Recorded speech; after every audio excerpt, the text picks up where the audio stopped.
Okay, welcome to our unit on, or our topic on forces for objects on a ramp.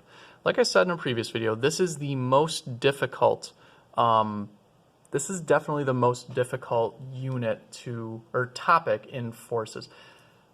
However, that does not mean that it is impossible. The reason that this is difficult is just because it's different than everything else you've done so far, okay? If you are good about following the procedure and you can understand why we are doing certain things, this is not that difficult at all. So that's the key here. You have to be very in tune with exactly what is going on and why we are doing certain things. A wooden box is placed on a frictionless ramp. The ramp is inclined at an angle of 30 degrees with respect to the horizontal. What will happen to the box? Which way will it move and how will it move? So this box here, it's on a frictionless ramp. So what do you think is going to happen to it? It's kind of obvious that this box is going to slide down the ramp and it will accelerate. There's nothing to hold it back. There's no friction, there's no nothing. So it will slide down the ramp with acceleration. In other words, it will pick up speed, it will increase its speed, it's speeding up. It accelerates that way because no forces hold it back. Okay? So it's going to accelerate in this direction. Now listen carefully to this next part.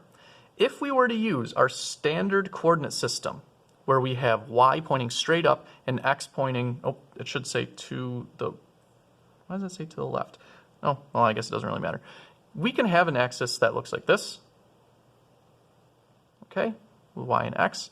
But if we do that, I want you to think about what this would look like, all right? If we do this, then this box is going to accelerate in two different directions. It's going to have some acceleration if it's accelerating down the ramp in the positive x direction. It's also going to have some acceleration in the negative y direction. That means we would need like two different net force equations, both with accelerations. We'd have to figure out how those accelerations factor into this weird angle down here of 30 degrees. It would be a mess. So if we continue to use our standard coordinate system, the box will accelerate in the positive x and negative y directions.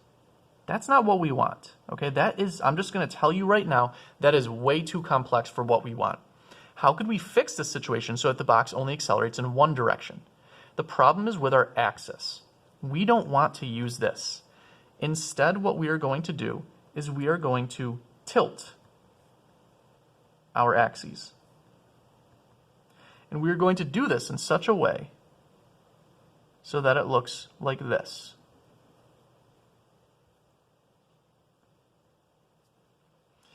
In other words, x is now parallel to the ramp surface.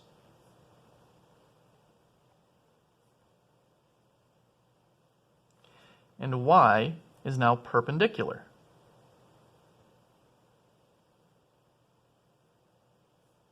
to the ramp surface.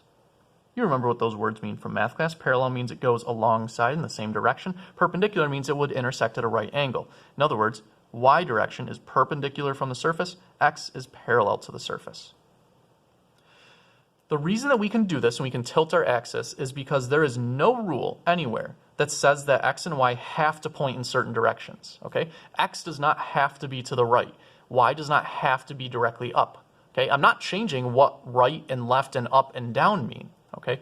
Right is still, in this direction. Up is still like this, left and down. I'm not changing those. I'm changing the direction our axis points in, okay? Our axis now points with x going parallel to and down the ramp and y perpendicular to the ramp, okay? There's no rule that says I have to have x and y always point up and to the right or up and to the left even. I can change my axis to be whatever I want it to be as long as x and y are perpendicular to each other. So, here's what I want you to think about. If we were to draw a free body diagram for this, and as a matter of fact, well, no, let's hold on. Let's draw our free body diagram. So we're going to go to the back. We're going to draw a free body diagram for this. No, you know what? I changed my mind again. I'm sorry. I apologize. Knowing exactly, I mean, the order is not going to be that important. I'm just trying to think of what would be easiest for explanations. Let's talk about the two forces that must act on this box. We know that there's going to be a normal force. It's an object in contact with a surface. That means there's a normal force acting on the box. The normal force's direction is always perpendicular to the surface that the object is in contact with. Well, our object is the box. It's in contact with this ramp. Here's where the contact is. The normal force must be perpendicular to this. That means the normal force is in this direction. If you look at your axis, that must be the positive y direction. The normal force is going to be in the positive y direction once we draw our free body diagram. Notice also that the normal force is not just straight up in this case. Normal force is not defined as the force straight up from the ground. The normal force is defined as a force that is perpendicular to the surface an object is in contact with. Here's the surface the object is in contact with. Normal force must be perpendicular to this. That's in the positive y direction. What about the weight, the force of gravity? We know that that direction is always towards Earth's center, which means down in this direction. It just so happens that here, down does not line up with my axis. Okay, down is not in the negative y direction. That's this. This direction is not down. It's somewhat down, but it's not totally down. This is the direction of down. It's kind of, if you tilt your head, you can see that this down is kind of in the positive x direction and kind of in the negative y direction. So since the weight of the box is a vector that points straight down, that means it's kind of in the positive x direction. Or actually, so instead of saying kind of, I'm going to write somewhat in the positive x direction and somewhat in the negative y direction. That's trickier than the normal force. The normal force was exactly in the positive y direction. The weight, when we have an object on a ramp, is not going to be in exactly one of the directions given by our axis. And that's why weight causes a problem here. The force of gravity is the issue here. But that doesn't mean we stop doing this problem. There's a way that we can write out the weight in terms of its direction being partially in the positive x direction, partially in the positive y direction. What we're going to do with the force of gravity, with the weight vector, is we're going to break it up into components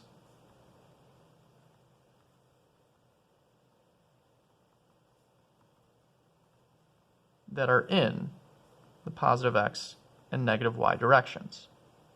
Those will be the directions of the components that we end up writing, that we break the force of weight up into. We have to break it into components because remember, the second part of a free body diagram is to write in the net force equations. There's no way we can do that if we have a force that's kind of in between, that's kind of in the x direction, kind of in the y direction. We need to find its x and y components. Then we should have no problem writing what the forces are in each direction, the net force equations in each direction, using those components. Another way of thinking of this is we need to find the parts of the weight, the parts of the force of gravity that are parallel to the ramp and are perpendicular to the ramp. In other words, part of the force of gravity is going to cause this box to accelerate down the ramp. That's what gives it that acceleration. That's what allows it to do that. Part of the force of gravity is making sure the box stays on the ramp, doesn't go like floating off. If we're concerned with the acceleration, we only need the part that is actually causing that acceleration. That's the part of the force of gravity that is perpendicular to the ramp surface. For the part that is, parallel to the ramp surface. The part that's perpendicular to the ramp surface, make sure it stays on the ramp, but that has nothing to do with the acceleration parallel to the ramp because it's perpendicular to it. That's a lot of talking. Let's see what this free body diagram is going to look like. In order to split the weight into components, we need to know an angle between the weight and, we're going to skip that for a second. We're going to just start drawing the free body diagram. And actually, before we draw the free body diagram, we're going to draw a picture of what is going on here. because that picture will help us more than, not more than, but as we're drawing our free body diagram. So I'm just going to make a sketch of what's going on. I know it's on the front, but I'm going to copy it over on here. And it's going to be pretty big so I can illustrate this the most easily. Here's my ramp. Here's the box. Here's the axis we're choosing to go with. All right.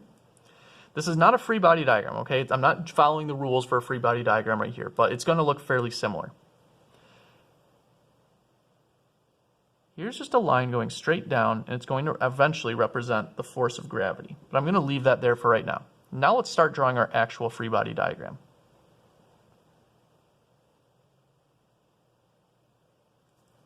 Okay, I've got my dot. I'm going to label it box. And I'm going to put my axis. Again, I'm going to have my axis tilted. X, Y. Now the forces that are acting on this box. We know that there's a normal force. I don't like this axis. It's kind of in my way. We know that there's, I'm going to draw this really big just so it's easier to see. We know that there's a normal force.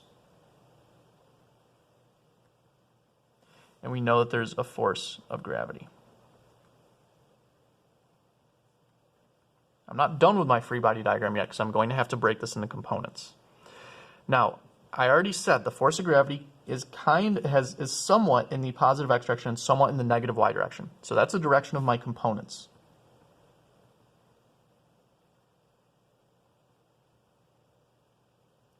If you remember how we get the components of any force that we're breaking into components, what we need to do is we need to, the way that we're going to eventually name them is it's the force of gravity, whatever force we're breaking into components, force of gravity times either cosine of theta or sine of theta. So I'm going to start these by writing Fg here, but more is going to go on each of these components. Okay, I'm going to hop back over to my drawing here. Here would be what my components look like on my drawing in the positive y, negative y direction, in the positive x direction. And here is my angle of 30 degrees. Okay, so you notice that the x component in this case, this component is the one that's parallel to the ramp surface. This component is the one, the y component is perpendicular to the ramp surface. And if I were to extend this line, this, remember, represents the force of gravity all the way down. Look what I've got here. I've got this little mini triangle. I know that the ramp makes a right angle down here. I've got this mini triangle that's similar to my big one. So guess what? This has got to be 90 degrees. And if this is 90 degrees and this is 30 degrees, and the sum of the angles in a triangle equals 180 degrees, then 90 plus 30 plus something equals 180. So I take 180, subtract off 90, subtract off 30. I see that this angle right here is 60 degrees. Notice what that angle corresponds to. This is the component parallel to the ramp, the x component. That's this right here. This is the force of gravity, a straight down vertical line. That's this right here. This angle here is 60, but don't write that. Don't write that this angle is 60 yet. That's not the angle that we're looking for. We're looking for this angle. What do you notice about our components? Components, by definition, are at right angles to each other. This is in the positive x direction, this is in the negative y direction. So that means the total angle here has to be 90 degrees. So that means this angle plus this angle have to equal 90 degrees. So if the total is 90 and this is 60, look at that. This angle has to be 30 degrees. And if you notice, this is the angle between the straight down line and the component that is perpendicular to the ramp surface. That's right here. Instead of writing 30 degrees, the angle symbol is theta. It's the 0 with a line through the middle. I'm going to write theta here. Okay, that's just what we do. I'm going to write theta right where we discovered the 30-degree angle. So essentially what you're looking to do here is to take the angle that you were given in the problem, labeled theta, and figure out where theta should go in your diagram. If you're not sure how I got this to be theta, go back and rewatch this. This is something you need to see multiple times, okay? It's not something that most people pick up on the first time. If you got lost at a certain point, go back a few seconds before that point and see if you can get unlost. Just watch it again. There's not really any other way I can explain this more clearly than I am. This is just what you have to do. So I just found out that this angle right here is theta. Now, why is that important, you ask? Well, that's important because we need to know whether each of these components is the one that has a sine attached to it or a cosine attached to it.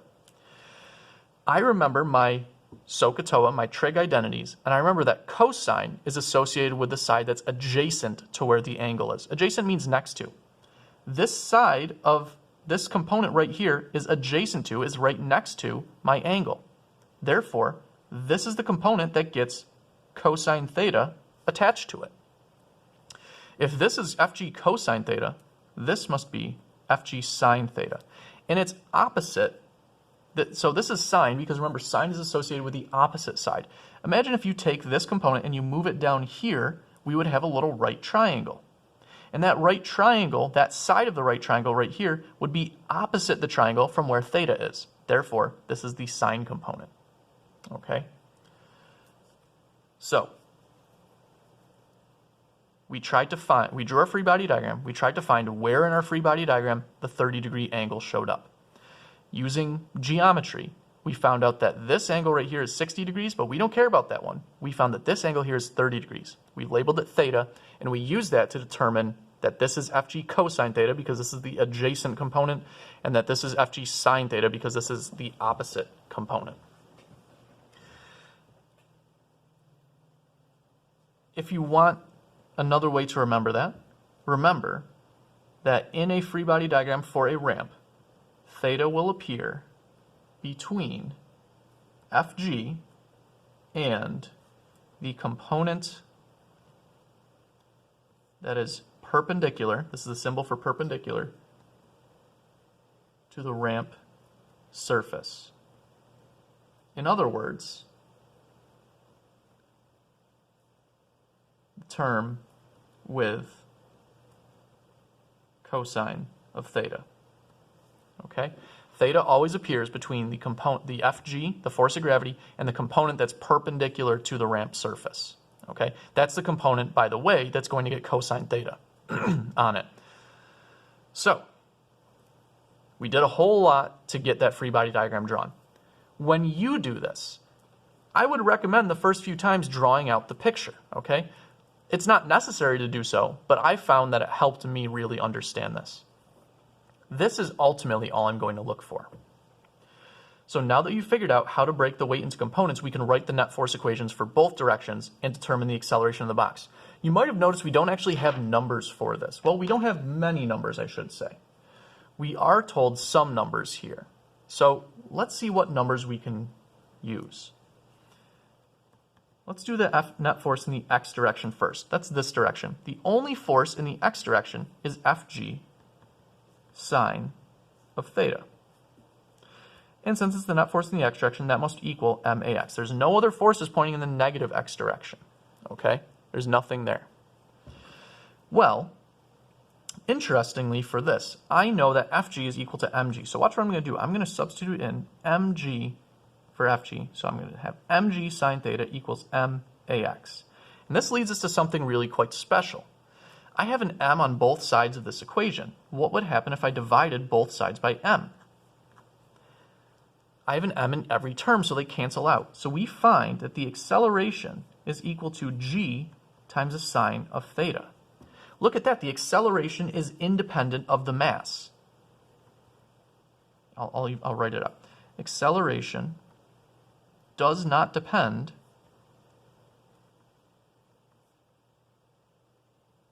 on the mass. That's extremely interesting. Okay? That means this box could have any mass whatsoever, and if it's a wooden box on a frictionless ramp inclined at 30 degrees and it's on Earth, it will always have the same acceleration. Matter of fact, we can calculate that acceleration.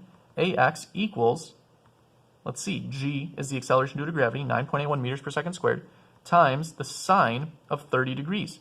You can do this on your calculator. 30 degrees, sine of that is 0.5. times 9.81, any box that is on Earth on a 30-degree frictionless ramp, regardless of its mass, will accelerate at a rate of 4.905 meters per second squared. That is really interesting. We just saw that the mass didn't matter. So some of you might have been saying, wait a sec, we weren't given the mass. Guess what? It canceled out. That's really, really interesting. And as a matter of fact, this equation is really interesting too, because it tells you that for any frictionless ramp, if you know the angle and you know where you are, we're on Earth in this case, you can determine the acceleration. That's really, really cool. That means for any frictionless ramp, we can determine the acceleration just by knowing the angle. Let's look at the y direction. F net y equals, in the positive y direction, we have the normal force.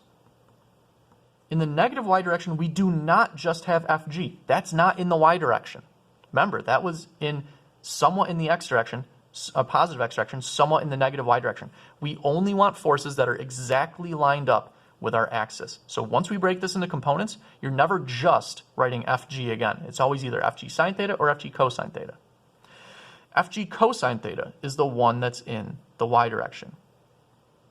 That must be equal to MAY. By the way, notice that the sine and cosine have flip-flopped from what they normally are. Normally, sine helps us with the y direction, cosine is in the x direction. That's not the case with a ramp.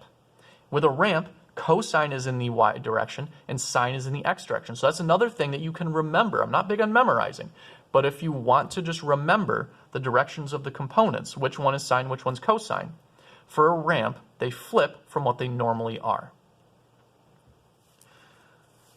Okay.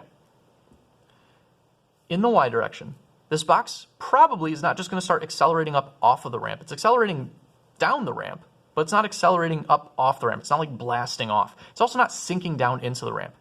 I think we can make a pretty good bet that since this is not accelerating in the positive y direction or the negative y direction, it doesn't say anything about either of those, that the acceleration in the y direction must be 0. That would mean that the normal force must be equal to, I add this to the other side, Fg cosine theta, and Fg, the force of gravity, is just mg, so I have Fn equals mg cosine theta. Now this is very interesting because mg we know is the weight of the object, okay? The force of gravity, m times g is equal to Fg, which is the weight. We've gotten so used to saying that Fg equals mg, well, no, that's always true. We've gotten so used to saying Fn equals Fg or Fn equals mg, but guess what? That's not the case here. We see now that for a ramp, the normal force is equal to mg times the cosine of theta. And if you remember anything about the cosine of some angle, it's always less than 1.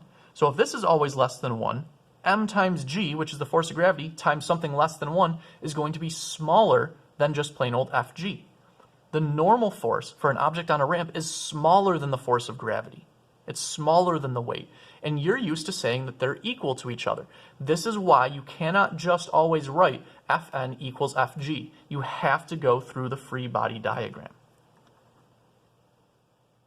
Normal force does not equal the weight in this scenario. They are not equal to one another, okay? So this was the most basic example I can give you with ramps. Again, if you didn't quite understand it, I would seriously think about going back and rewatching from the part that you didn't understand. And know that this is not something that most people pick up right away. It takes practice. It takes going through this 3 or 4 or 5 times to really solidly understand it. But if you do that, you will have a good understanding of ramps. If you sit down, you're dedicated, and you seriously work this out, and you make it make sense to yourself, you will be able to do ramp questions. Ramp questions will come up on your test. They do not come up on the Regents very often, but they do come up every once in a while. It's usually about every 3 or so years, so that's why we're studying them. In the next set of ramp videos, we'll look at some more involved situations. But for right now, I just wanted to get you started with ramps, okay?